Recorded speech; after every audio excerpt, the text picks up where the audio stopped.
Bonjour et bienvenue, j'espère que vous allez bien. Ça fait un moment.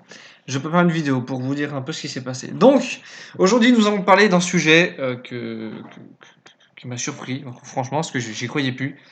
Je parlais de Telltale. Telltale est de retour, Telltale fait de la résistance, Telltale n'a pas dit son dernier mot, je vous dis tout dans cette vidéo. Alors, on va commencer par la fermeture, parce que ça remonte à loin, on va remonter en 2015, quand Lionsgate, le partenaire économique, enfin l'ancien partenaire économique de Telltale, était venu chez ce dernier pour un projet de transmédia qui n'a jamais vu le jour d'ailleurs, soit dit en passant. Donc tout s'est bien passé pour l'instant, sauf qu'en 2017, malheureusement, restructuration. Il y a 80 quelques personnes qui sont parties, qui ont dû faire leur bagage. Après, ça s'est maintenu à peu près comme une ficelle, quelques ficelles. Après, à quelques mois que Telltale ferme, Lionsgate affirme qu'il ne fera plus partenariat économique avec Telltale pour une seule et unique raison, c'est qu'il voulait se concentrer sur son cœur de métier. Voilà, donc il part, il laisse Telltale dans la merde, c'est qu'à de le dire, là il le laisse carrément complètement dans la merde, et du coup, quelques temps après, il va fermer. Voilà, et c'est d'ailleurs, soit dit en passant, c'est pas que à cause de Lionsgate. Enfin, en partie oui, parce que c'est son principal partenaire économique, mais c'est aussi parce que les ventes de jeux se faisaient pas très bien. Voilà. Et j'ai entendu dire, c'est pas sûr, j'ai entendu dire que il y avait même quelques projets qui ont été achevés, qui étaient gratuits. Voilà, donc c'est pas sûr. J'ai cru voir ça un jour, mais voilà, c'est entre parenthèses. Voilà, donc j'y retourne. Donc, ensuite, la fermeture, quelques mois en 2018, donc il y a un an, par jour pour jour, mais il y a un an. Et malheureusement, ils ont perdu beaucoup, beaucoup, beaucoup de licences. Je vais en citer quelques-uns. C'est affreux, dont un que j'aime bien, donc c'est The Walking Dead qui est retourné chez Skybound, évidemment, vu que l'année dernière, ils n'ont pas pu finir The Walking Dead, l'ultime saison. Du coup, c'est retourné chez Skybound. Il y a Stranger Things qui est retourné chez Netflix. Ensuite, il y a Borderlands, Game of Thrones, Guardians of the Galaxy, Minecraft. Tout ça est retourné chez leur propriétaire, donc je suppose qu'il va faire négocier. Mais d'après les propos du nouveau PDG de Telltale, ça sera pas tout de suite. Ils préfèrent se concentrer sur les licences qu'ils ont, donc c'est-à-dire The Wolf, Among Us et Batman, et quelques-uns. J'en ai cité que deux, mais il y en a plusieurs.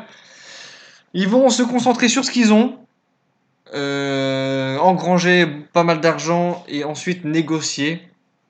Donc, on a les propos de Otili, qui est évidemment le nouveau PDG, qui appartient à la LCG Entertainment, donc qui est le repreneur de Telltale. Je vais vous citer un texte qu'il a dit, donc qui nous explique ce qu'il va faire dans les prochaines années. Donc, je cite, il s'agit d'un business viable qui n'a fonctionné à cause de conditions difficiles du marché et de certaines décisions d'échelle. J'aime les jeux qui racontent une histoire et je pense que notre industrie a besoin d'entreprises spécialisées dans le jeu purement narratif. Nous resterons une petite entreprise durant les 6 prochains mois. Nous nous focaliserons en interne sur les outils, la technologie et le design. Des éléments comme l'animation, la motion capture seront réalisés en externe avec des partenaires adéquats. Nous conserverons probablement le concept épisodique, mais à un rythme différent.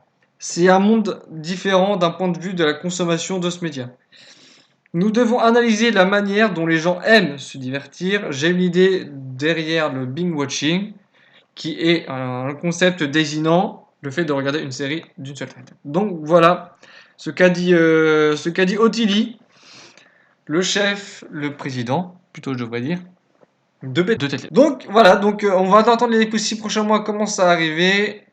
J'ai voulu refaire une vidéo, parce que j'ai entendu beaucoup, beaucoup de conneries à propos de ce sujet. Donc voilà, je voulais mettre un peu tout le monde d'accord. Donc j'espère que cette vidéo vous aura plu. Mettez des pouces en l'air. On se retrouve le mois prochain pour la mise au point parce que j'ai plein de choses à vous dire et j'ai plus de micro comme vous pouvez vous en apercevoir. C'est pour ça que cette vidéo de base n'était pas prévue, mais je voulais faire une mise au point car voilà, ça me semble important de connaître à tout le monde que ça y est, Telltale qui est une entreprise que j'adore, franchement. C'est grâce à lui que j'aime les jeux vidéo, limite.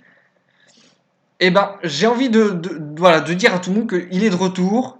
Bon, pas en meilleure forme, mais il est de retour, hein. Il va se concentrer sur The Wild Among Us et Batman. Voilà, moi franchement, ces prochains jeux, je vais l'acheter voilà, pour les soutenir financièrement. Donc, voilà, je voulais ce que je voulais dire. J'espère que cette vidéo vous aura plu. Elle n'a pas duré longtemps, parce que, comme je vous l'ai dit, de base, c'était pas prévu. Je vous laisse. On va se recontacter. On va se recontacter. On va se revoir le mois prochain voilà, pour plus de détails sur ce qui va se passer, sur Medieval de Totobar saison 2, sur Phoenix Point qui va arriver au mois de décembre, qui était normalement censé venir le mois prochain. Bref, tout un tas de trucs qui risquent de vous plaire et notamment ce nouveau concept.